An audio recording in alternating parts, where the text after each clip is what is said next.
I love fossil Pokemon, and honestly, it's an interesting time to be a fossil fan. Currently, one of the most used competitive Pokemon is a fossil, which isn't too common. And since the release of Sword and Shield, reactions to the fossil Pokemon have been mixed, and really it's all part of a larger problem that's been plaguing fossil Pokemon for a while. Let's talk about the Generation 8 fossil Pokemon, Dracozolt, Dracovish, Arctozolt, and Arctovish. First of all, the execution for these Pokemon is honestly a cool idea when compared to previous fossil Pokemon. You mix and match a head and a butt which each have different typings. Thankfully, they're no longer rock types and actually have really good typings. It's been discussed in the past why exactly every fossil Pokemon might be part rock type, at least when it comes to like the lore explanations, but I'm glad it's finally been changed. But I will say that I hope in Generation 9, if we get new fossil Pokemon, that it goes back to being the two-stage evolution line revived from a single fossil. But again, that hopefully isn't part rock type. While there are a few fossil Pokemon that are actually dinosaurs, I do think that dinosaur Pokemon should be part dragon type. It is honestly a weird thing for there to be an ancient extinct Pokemon resembling dinosaurs, while there are perfectly fine Pokemon that are still living that resemble dinosaurs as well. But point is, I think if it were possible to maintain mixed dragon typings, or even typings that resemble more competent Pokemon, that'd be great. I know dragon is a powerful type, but it is a type that fits them best. That's just a suggestion, and again, doesn't work for every fossil Pokemon. Again, I do like the idea of mixing fossils for hybrid Pokemon because that's honestly a really cool concept. But I think it's kind of unfair to traditional fossil Pokemon that are genuinely held back by their typing, or also, stats and abilities. I don't hate the designs for these Pokemon. I'm a person who genuinely loves stupid looking Pokemon. But fossil Pokemon like Rampardos, Archeops, and Tyrantrum have some great and pretty unique designs. So while this is a fun detour, I'm hoping things return to usual after Sword and Shield. But there's also the matter of how you obtain fossils and how you revive them. Most games will have you receive one of two fossils, either as part of the main story or a slight detour.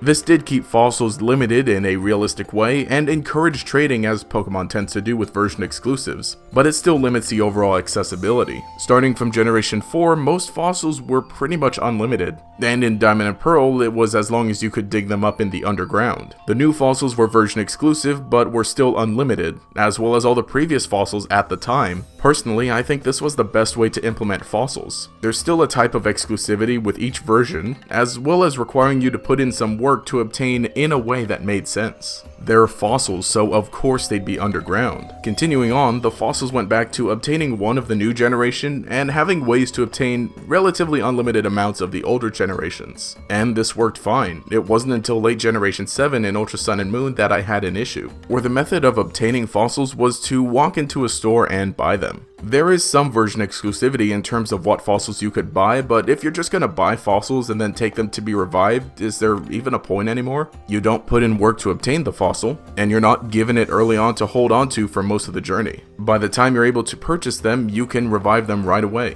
I think the biggest problem is that in Sun and Moon, the Fossil Restoration Center had a man who wanted to build a park for revived prehistoric Pokemon, all a huge reference to Jurassic Park. An idea like this would have been a neat way to see fossil Pokemon implemented, but with Ultra Sun and Moon there were no changes to the Fossil Restoration Center, and the fossils could just be purchased. And it kinda set the bar low for Generation 8. And as I mentioned, I'm fine with the new fossil Pokemon, but the method of obtaining the actual fossils is just fine. There's no real version exclusive fossils, but some are more common in each version. But you can obtain multiples of each. The real problem is how you revive them. Most previous games had a dedicated laboratory where fossils would be revived, most of the time being later on in the game, or being in an earlier location that rewards you for talking to the NPCs. These locations, the Cinnabar Lab and the Devon Corporation, are presumably where the technology was developed. In later games, it became bundled with museums now that the tech had likely gone open source. And with the Fossil Restoration Center, it made sense as this guy wanted to have a whole park of fossil Pokemon. But in Generation 8, the way to revive fossils is this woman. And while I don't hate her like some other people seem to, it's just that,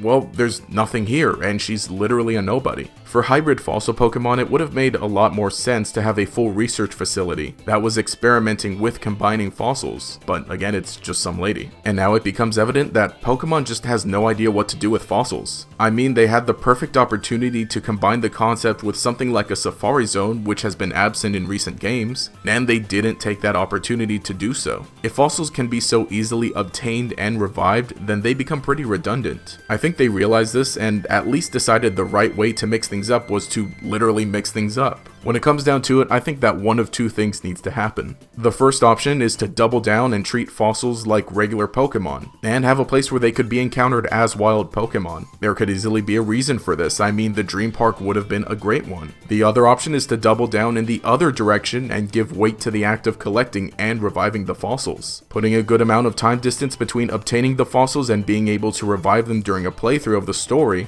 and having a somewhat challenging way to obtain the fossils will bring the concept back to its best and hopefully improve upon it. With Generation 4 remakes potentially on the horizon, I could see this happening. There might also be one more chance for the wrongs to be made right, but we'll have to discuss that next time on GatorEX.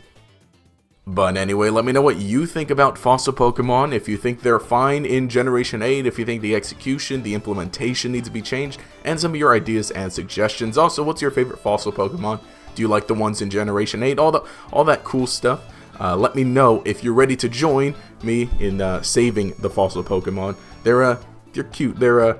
I like them, especially this little Tyrant here. But anyway, let me know what you think just in the comments, all of that. And get ready for tomorrow, because tomorrow we're going to continue the discussion in a new video, a theory discussion video about the Crown Tundra, so that'll be pretty neat and cool. Your support means a lot. Thank you for watching Fossil Week, which there might be some more surprises, so stay tuned. I need to finish some things in the work, but it's gonna be pretty cool. I hope. But anyway, if you enjoyed the content, remember to leave a like and subscribe to show your support. You can enable notifications by clicking the bell icon next to the subscribe button. This will make sure you see each new video as it comes out, and will make you a member of the Chingling Squad. Anyway, this has been GatorEX. Save the fossils.